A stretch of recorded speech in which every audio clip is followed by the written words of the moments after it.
Iya, saudara, kita akan melanjutkan pembacaan firman Tuhan. Kemarin kita sudah selesai dengan kisah ketika Elia terangkat naik ke surga dengan kereta berapi, kuda berapi, dan akhirnya Elisa meminta dua bagian roh daripada Elia.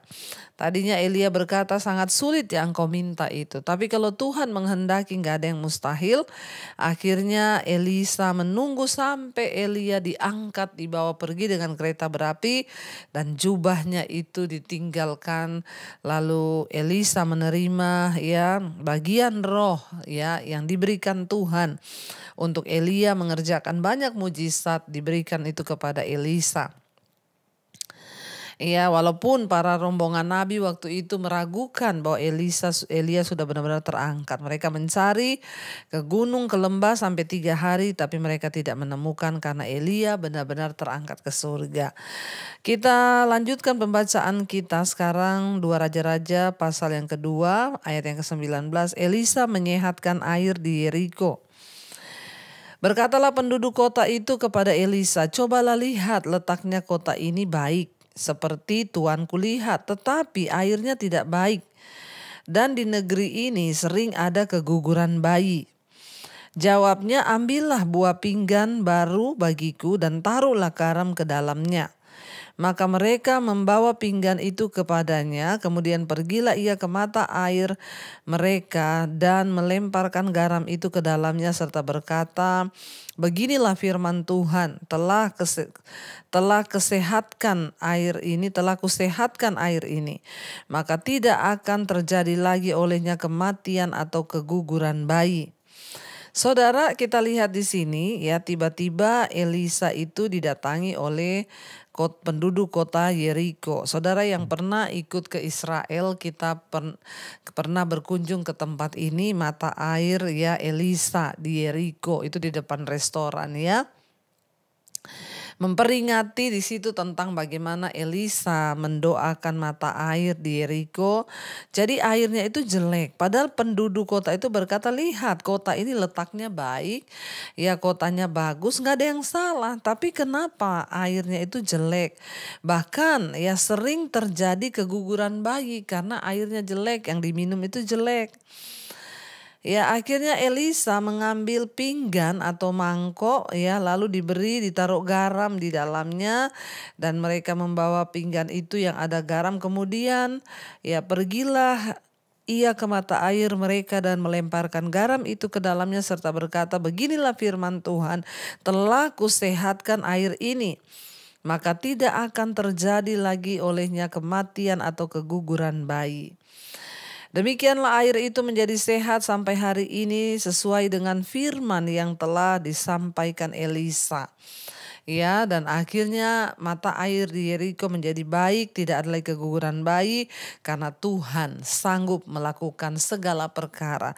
Kalau dilihat ini pun tidak masuk akal ya, airnya jelek, akhirnya terjadi banyak keguguran bayi sampai akhirnya didoakan oleh Elisa dikasih garam. Ya, tetapi saudara ya, ini adalah sebuah tindakan iman yang dituntun oleh Tuhan. Ya, dan akhirnya tidak ada perkara yang mustahil ketika Elisa melakukan itu, airnya menjadi sehat. Kita lanjut ayat 23, anak-anak Betel mencemoohkan Elisa. Elisa pergi dari sana ke Betel, dan sedang ia mendaki maka keluarlah anak-anak dari kota itu lalu mencemoohkan dia serta berseru kepadanya, naiklah botak, naiklah botak. 24. Lalu berpalinglah ia ke belakang, dan ketika ia melihat mereka, dikutuknyalah mereka demi nama Tuhan. Maka keluarlah 2 ekor beruang dari hutan lalu mencabik-cabik dari mereka 42 orang anak ya. Dari sana pergilah ia ke Gunung Karmel, dan dari sana pula kembalilah ia ke Samaria. Ya, saudara, kita lihat di sini ya, dikatakan bahwa ada satu peristiwa yang sangat ya tragis juga terjadi, saudara ya. Dikatakan di situ bahwa ada kelompok anak laki-laki, anak-anak kecil itu berasal dari Betel, pusat agama penyembahan berhala di kerajaan utara ya.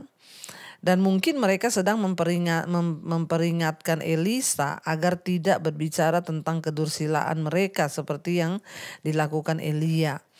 Mereka tidak hanya mengolok-olok Elisa karena kebotakannya, tetapi menunjukkan sikap yang tidak hormat terhadap ya nabi Allah atau terhadap ya Tuhan sendiri. Mereka mungkin juga mengejek karena mereka tidak percaya ya akan apa yang sudah dilakukan oleh Elisa. Ya, pada waktu Elisa mengutuk mereka, dia tidak memanggil sendiri beruang itu, tetapi Allah lah yang mengirimkan beruang-beruang itu sebagai hukuman atas ketidakpercayaan anak-anak tersebut. Kalau kita melihat mungkin ini hal yang sepele saudara, tetapi di mata Tuhan ya itu adalah hal yang serius. Kalau dari kecil anak-anak ini tidak menghormati abdi Allah atau seorang utusan Tuhan, Elisa ini utusan Tuhan. Berarti memang anak-anak ini tidak memiliki ya satu sikap hati yang hormat kepada Tuhan. Elisa tidak memanggil beruang itu loh, tapi Elisa hanya memarahi mereka. Dikatakan di situ ya, dan Tuhanlah tiba-tiba mengirim 2 beruang datang dan mencabik-cabik anak-anak itu saudara. Ya, kita bisa belajar dari kisah malam hari ini bahwa mari kita mengajarkan kepada anak-anak kita untuk memiliki rasa hormat kepada Tuhan. Ya, dengan tidak menghormati ya hamba Tuhan atau utusan Tuhan, itu sama artinya kita tidak menghormati Tuhan. Ya, mari kita berlaku sepantasnya. Ya, jangan mencemooh atau mengejek. Ya, apalagi kita berbicara sesuatu yang belum pasti, ya memfitnah atau apapun saudara ya. Kita harus belajar saudara untuk menempatkan diri menjadi orang yang menghormati Tuhan. Ya, dan anak-anak ini berasal dari Betel, yaitu pusat penyembahan berhala. Ya, di sana, dan pada akhirnya yang terjadi ya akhirnya anak-anak itu mendapat penghukuman dari Tuhan saudara, karena mereka mengolok-ngolok ya orang yang diurapi oleh Tuhan, orang yang diutus oleh Tuhan. Dan kita lihat di sini saudara ya akhirnya Elisa melanjutkan pelayanannya Elia. Ya, selama dia ada di sana ya dia menggantikan setiap tugas-tugas yang sudah Tuhan berikan kepada Elia, ya dia menggantikannya. Kita lanjutkan sekarang 2 Raja-Raja pasal yang ketiga. Yoram berperang melawan Moab. Yoram anak Ahab menjadi raja di Samaria atas Israel dalam tahun ke-18 zaman Yosafat raja Yehuda, dan ia memerintah 12 tahun lamanya. Jadi ketika kerajaan Israel ya Ahab mati, diganti anaknya Ahazia mati, lalu Yoram naik anak Ahab yang berikutnya menjadi raja. Pada waktu itu saudara di Yehuda ya kerajaan yang selatan itu dipimpin oleh Yosafat ya. Kita ingat Yosafat ini dari zaman Ahab loh. Kebanyakan di Yehuda itu rajanya awet-awet saudara ya, lama-lama. Tapi di kerajaan Israel ini berganti mati karena mereka berdosa. Itu yang membuat mereka tidak lama dalam kepemerintahannya. Ya, padahal Yosafat ini dulu masih sama Ahab, dia berteman, raja kerajaan utara dan selatan, Israel dan Yehuda. Tapi Ahab anaknya sudah 2 kali ganti. Ahab sudah mati, Ahazia mati, sekarang Yoram ya. Ia melakukan apa yang jahat di mata Tuhan. Lagi Yoram naik menjadi raja, dia melakukan lagi apa yang jahat di mata Tuhan. Ya, sehingga ya itulah yang terjadi saudara ya. Dikatakan di sana ketika dia melakukan apa yang jahat di mata Tuhan, tetapi bukan seperti ayah dan seperti ibunya. Ia menjauhkan tugu berhala Baal yang didirikan oleh ayahnya. Namun demikian ia masih berpaut kepada dosa Yerobeam bin Nebat yang mengakibatkan orang Israel berdosa pula. Ia tidak menjauhinya. Ya, jadi saudara, ya ada bagusnya Yoram ini, dia merobohkan semua kuil-kuil berhala-berhala Baal yang didirikan oleh ayah dan ibunya, itu dirobohkan.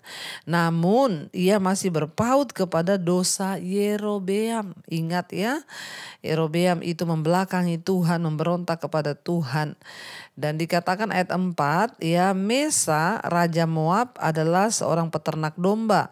Sebagai upeti ia membayar kepada raja Israel 100.000 anak domba dan bulu dari 100.000 domba jantan. Tetapi segera sesudah Ahab mati, memberontaklah raja Moab terhadap raja Israel.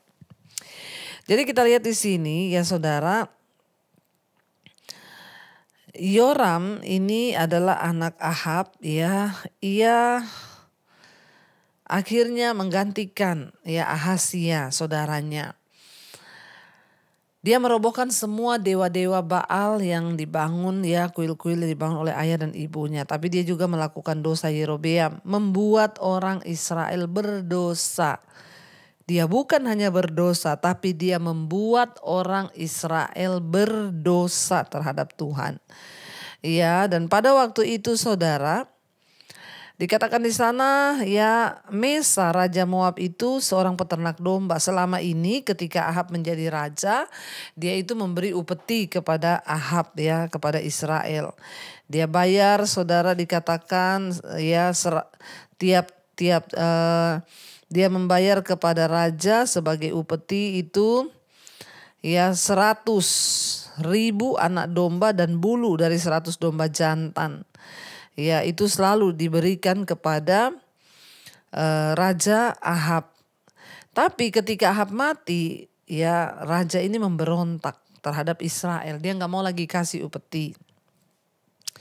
Ayat 6, keluarlah Raja Yoram pada waktu itu dari Samaria, lalu ia memeriksa barisan seluruh orang Israel.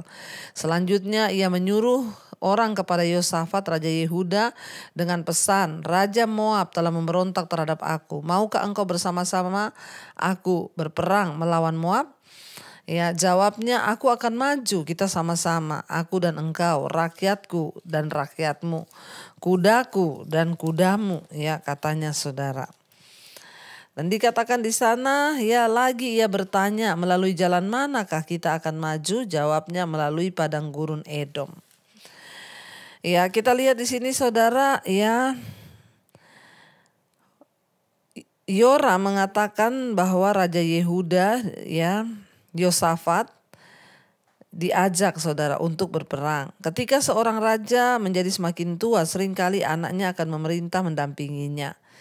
Yosafat yang saat itu hampir mendekati akhir pemerintahannya menunjuk Yoram anaknya untuk memerintah bersama dengannya. Yoram bertindak sebagai raja pendamping bersama Yosafat ya selama 5 tahun. Dan disebutkan lagi Yoram raja Israel itu adalah anak Ahab, saudara Ahazia. Dan kita lihat di sini menjadi raja Israel sebelum Yoram ya. Jadi ini namanya Yoram ya. Yoram anak Ahab menjadi raja. Dan akhirnya diajaklah ya.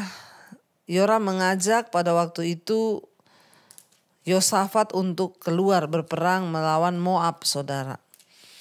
Ya, dan pada akhirnya Yosafat menjawab, ya kudaku adalah kudamu, rakyatku rakyatmu. Tapi lewat jalan mana kita akan memerangi mereka?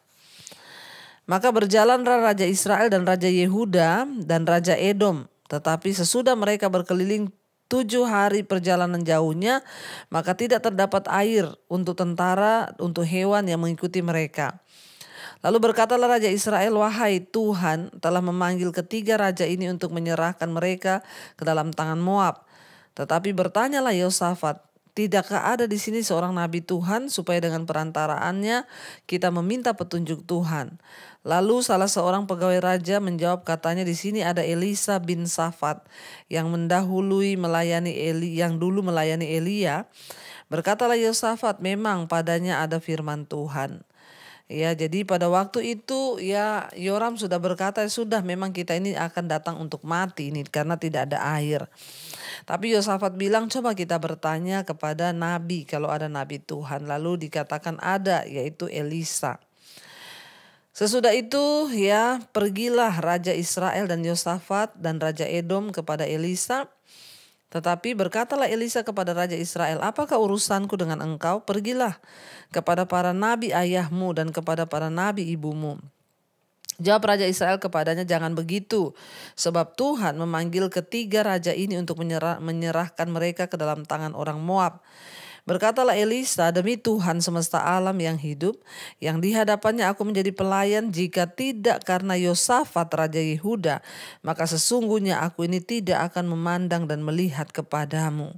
Saudara perhatikan, jadi ternyata ya Nabi Elisa berbicara hanya karena memperhitungkan Yosafat. Kita lihat Yosafat ini seorang yang takut Tuhan.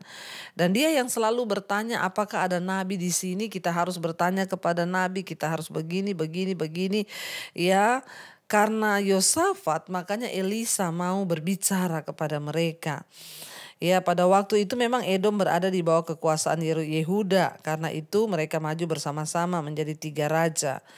Ya, dan kita melihat di situ dan Elisa hanya menghargai Yosafat ya sebagai orang yang memang hidup takut akan Tuhan. Makanya dia bilang, kalau bukan karena Yosafat maka aku tidak akan menemui ya engkau, ya maka aku tidak akan mungkin bicara kepadamu. Tapi karena aku memperhitungkan Yosafat, saudara ya. Demi Tuhan yang hidup ayat 14 ya, semesta alam ya yang hidup, yang di hadapannya aku menjadi pelayan, jika tidak karena Yosafat Raja Yehuda, maka sesungguhnya aku ini tidak akan memandang dan melihat kepadamu. Ayat 15, maka sekarang jemputlah bagiku seorang pemetik kecapi. Pada waktu pemetik kecapi itu bermain kecapi, maka kekuasaan Tuhan meliputi dia. Ya saudara, ya permintaan Yosafat akan seorang nabi Tuhan menunjukkan bagaimana ya hubungan Yosafat itu dengan Tuhan. Yosafat tidak sembarang bertindak. Dia selalu ingin menghadirkan nabi Tuhan. Dia selalu ingin bertanya ya kepada Tuhan. Sehingga kita lihat di sini bahwa pada akhirnya ya Yosafat dikenan oleh Tuhan. Dia selalu ingin bertanya. Jadi sikapnya itu loh yang menggambarkan, menunjukkan bagaimana ibadahnya dan bagaimana pengalaman rohaninya bersama dengan Allah ya. Bagaimana ya akhirnya Israel itu sudah jauh merosot di bawah pimpinannya Ahab. Pada zaman Daud, imam besar dan nabi-nabi memberikan nasihat kepada raja-raja. Tetapi sebagian besar imam sudah meninggalkan Israel. Dan nabi-nabi Allah dipandang sebagai utusan pembawa malapetaka. Makanya saudara ya, di Israel itu mereka tidak mau lagi mendengar nabi-nabi karena nabi-nabinya berbicara keras dan meramalkan malapetaka karena mereka itu semua hidup dalam dosa. Jadi penting memang pada zaman dulu Tuhan mengangkat nabi-nabi itu sebagai petunjuk, sebagai wakil Tuhan untuk menyatakan malapetaka atau petunjuk ya atau jalan yang harus ditempuh ya. Jadi saudara, kita lihat di sini Yosafat itu memiliki hubungan yang intim dengan Tuhan. Makanya dia selalu ingin bertanya kepada hamba Tuhan, bertanya kepada Tuhan. Kalau sekarang kita sudah punya firman Tuhan, bacalah Alkitab supaya saudara tahu petunjuk kehidupan itu. Mau melangkah ke kanan atau ke kiri, baca Alkitab lalu berdoalah karena Roh Kudus diberikan kepada semua kita. Kita lihat ayat yang ke-16, kemudian berkatalah ia, beginilah firman Tuhan, biarlah di lembah ini dibuat parit-parit. Sebab beginilah firman Tuhan, kamu tidak akan mendapat angin dan hujan, namun lembah ini akan penuh dengan air sehingga kamu serta ternak, sembelihan dan hewan pengangkut dapat minum. Ayat 18, dan itu pun ya adalah perkara ringan di mata Tuhan. Juga orang Moab akan diserahkannya ke dalam tanganmu. Kamu akan memusnahkan segala kota yang berkubu dan segala kota pilihan. Kamu akan menumbangkan segala pohon yang baik. Kamu akan menutup segala mata air dan kamu akan merusakkan segala ladang yang baik dengan batu-batu. 20, keesokan harinya ketika orang mempersembahkan korban, datanglah dengan tiba-tiba air dari arah Edom. Lalu penuhlah negeri itu dengan air. Ketika didengar seluruh orang Moab bahwa ketiga raja itu telah maju memerangi mereka, maka dikerahkanlah semua orang yang masih dianggap sanggup menyandang pedang. Bahkan orang-orang yang lebih tua juga. Kemudian mereka ditempatkan di tepi perbatasan. Ya, lalu dikatakan saudara di sana, ya, Elisa itu akhirnya memberi petunjuk untuk dibuat parit-parit karena akan datang air yang akan menggenangi kota itu sehingga mereka tidak akan kekeringan. Sementara di Moab akan terjadi kekeringan. Ya, orang Moab mendengar, saudara, ketika ketiga raja ini maju, mereka menggerahkan semua orang. Termasuk yang tua-tua juga disuruh pegang pedang untuk bisa berperang, saudara, karena mereka takut, ya.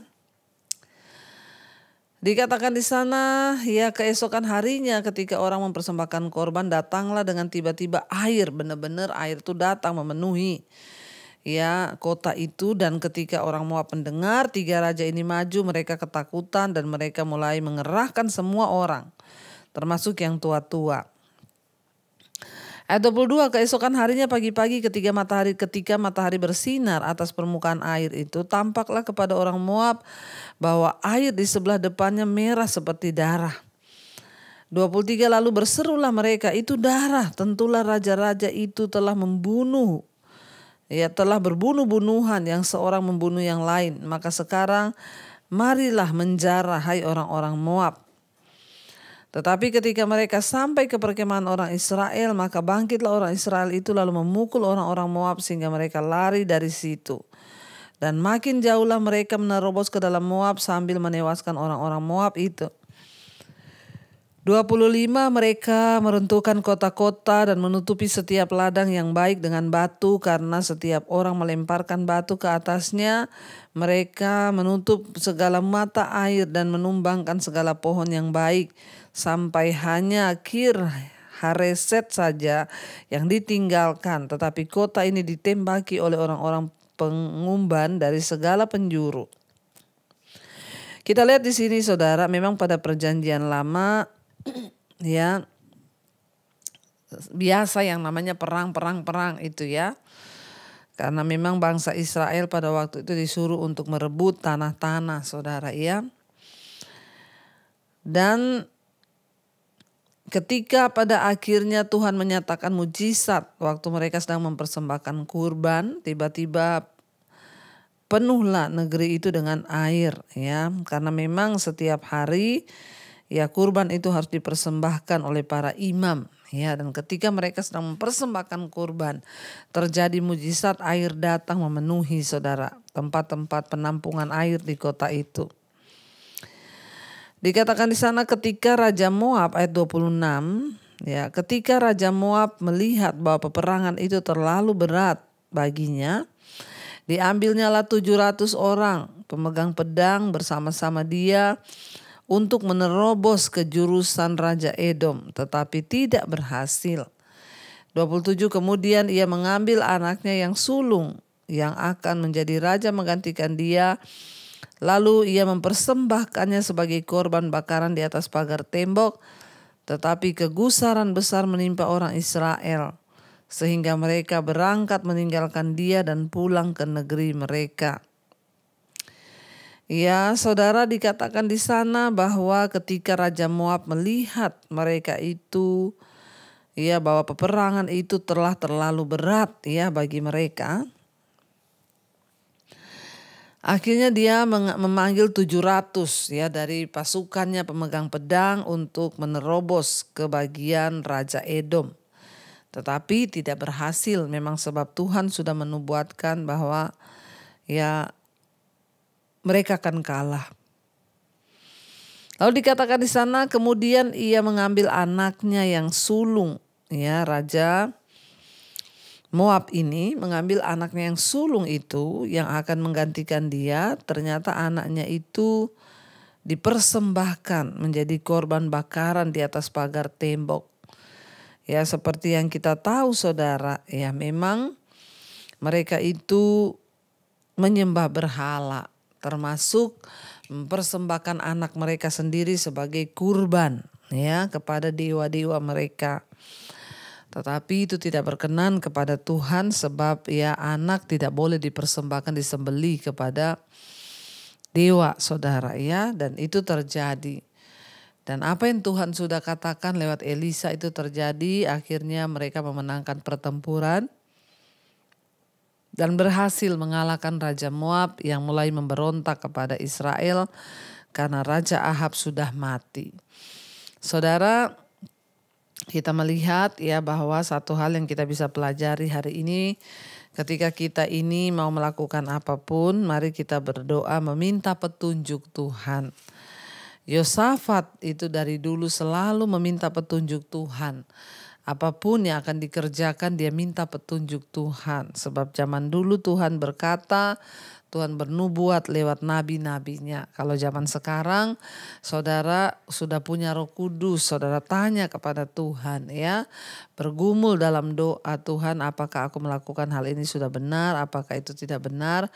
Minta kepekaan yang dari Tuhan. Dan setiap orang yang mencari, Alkitab bilang dia akan mendapat. Setiap orang yang mengetok baginya pintu dibukakan. Ya, dan karena itu carilah, ketoklah, maka engkau akan menemukan. Apalagi ketika kita rindu untuk mengerti rencana dan kehendak Tuhan di hidup kita. Baik saudara, kita akan satukan hati hari ini dan kita akan sama-sama untuk ya mendengarkan renungan ya tentang ayat ini. Kita percaya bahwa Tuhan yang sudah menyatakan kehendak-Nya lewat kebenaran firman-Nya akan membuat kita ini semakin juga mengerti akan rencananya di hidup kita. Mari kita mau tundukkan kepala, kita satukan hati, kita berdoa. Terima kasih Bapa, kami bersyukur, kami belajar bagaimana ketika raja-raja ini akan berperang. Yosafat berkata kita harus meminta petunjuk Tuhan. Dan Elisa, seorang abdi Allah, nabi Tuhan berkata, hanya karena Yosafat aku mau berbicara. Yosafat diperhitungkan Tuhan karena dia selalu ingin meminta petunjuk Tuhan. Maka jadikanlah kami sebagai orang-orang yang selalu rindu akan petunjuk Tuhan. Menjadikan kami orang-orang yang selalu mau dituntun oleh Tuhan. Apapun yang kami kerjakan, kami tidak punya cukup kepandaian. Kami tidak punya kekuatan, kami tidak punya apapun yang bisa kami Tuhan andalkan di hidup ini. Kami hanya punya Tuhan yang maha tahu, yang sudah menentukan segala-galanya di hidup kami. Tuhan berkati setiap anak-anak-Mu, mereka yang selalu rindu mengerti rencana dan kehendak Tuhan, bahwa mereka untuk mengerti dan menyadari bahwa Tuhanlah satu-satunya penuntun dalam hidup mereka.